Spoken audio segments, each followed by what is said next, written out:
Hey, what's going on, guys? This is Mast, and I got some stuff to talk to you guys about. First things first, yesterday was my last day at work for the job that I've had. Some of you may know, some of you may not. I've been working part-time for, well, part-time and full-time, kind of depending on the times of the year, but for a year and 3 months now, I guess. Yeah, a year and 3 months. And so I'm done with that job. Yesterday was my last day at work. I'm gonna try and make it as a full-time content creator. Anubis, are you gonna let me have this red buff? I don't think you will. So I'm gonna try and make it as a full-time content creator. We'll see what happens. Right now, I'm still pretty small for someone that'd be going full-time. I definitely do not have the regular income as someone with a full-time job, but we'll see where it takes me. And for now, I've at least got something going. So I'm gonna give it a shot. I think all is probably gonna go well. Honestly, I'm pretty happy with how things are going so far. We'll see. So that's happening. I'm gonna have more time to work on YouTube. I'm gonna be streaming more. And with that said, stream schedule is finally a thing. For those of you guys who are interested in me streaming, who have checked it out, or for those of you who have not checked it out, I'm gonna go ahead and do a stream schedule. What I'm gonna be doing is, oh wait, hang on, Frag Anubis. Nope, come here. Okay, what I'm gonna be doing is Saturdays, Sundays, 4 p.m. Pacific time. That's about 7 p.m. Eastern time. And for Europe, that's gonna tend to be around midnight. I'm gonna be streaming then. So that's Saturdays, Sundays after SPL, and that time will probably vary depending on when SPL finishes, because of course SPL is not super reliable. In their schedule, they've got a bunch of games they're playing that will happen at different paces, so you can never know for sure when they're gonna finish up.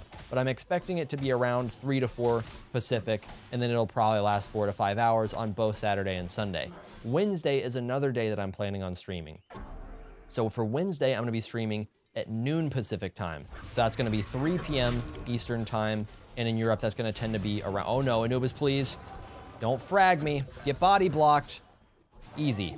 For Europe, that's gonna tend to be around 8 p.m. Other than that, I will have some other days that I stream, but they're gonna vary, and for now, while I'm still new to it, I don't wanna overdo it. So that's just what I'm gonna guarantee for now. I will be doing those days, and we'll see how that changes in the future. Of course, some of these schedules may change a little bit, or some of these times may change a little bit, but I'm expecting it at least to stay to those days, and mostly in those time frames. I may mix it up a little bit. I will have a schedule spot on my Twitch page, just to go ahead and try and keep you up to date whenever I'm messing around with that a little bit. So outside of that, I am also working on guides, and I think that's something worth talking about a little bit, just because it's something that's happening right now and I'm pretty excited about it. So for the guides, I'm working on complete god guides. That means basically similar to if you've seen them, the in 5 minutes and 7 minutes chalk and collie guides.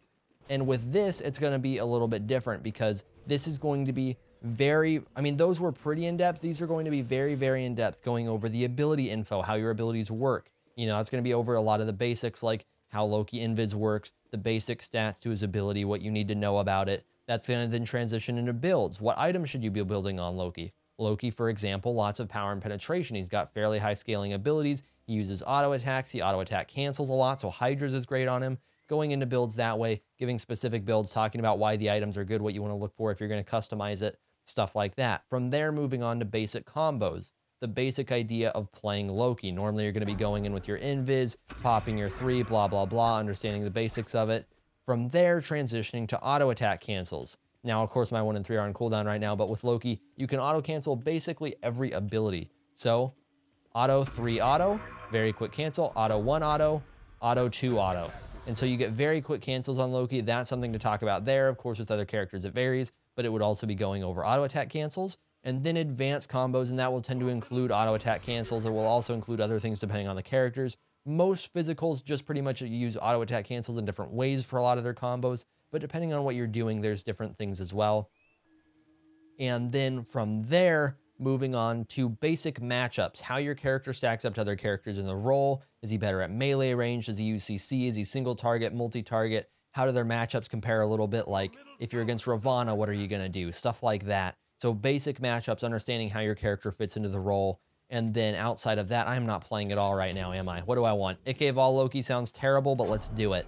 And then outside of that, I will also do a little bit of miscellaneous tips. So that's gonna just be some kind of important things to know a lot of the time that just aren't like super common knowledge or just don't necessarily fit in the rest of the categories. One of the things I was thinking for that, nothing Loki specific right now, just because I don't play a ton of Loki, but for Fenrir, because I was playing Fenrir the other day in 1v1, is that Hebo 3, as well as just other abilities in general, but Hebo 3 was messing me up, because whenever you have abilities like Poseidon Cripple, Hebo Knockup, stuff like that, things that can cancel you, your jump has kind of a long wind-up time on Fenrir, and most people don't see that. So that would be a miscellaneous tip, is that you can basically get your jump canceled midair a lot on Fenrir. You're not actually midair yet, but it cancels you anyways, and stuff like that, and kind of going over how it works, showing some actual examples so you can get a feel for that and see how that's going to counter you before you get too messed up by it and before you get too mad at it. So that's all stuff that's happening. Guides, streaming, quit my job. This is the new job. This is the plan. This is the dream. That's it for the video, guys. Thank you all for watching. Thank you guys for your support so far. We just hit 8K subscribers, which is really, really cool. I'm excited about it. Happy to keep going with Smite for now. I will probably venture into some other games a little bit soon, but of course, I'm totally planning on sticking with Smite for the most part, just doing a little bit of side stuff with Battlegrounds possibly, and we'll see if any other cool games come out. But other than that, thank you guys for watching. As always, this is Mast. I will see you guys in the next one.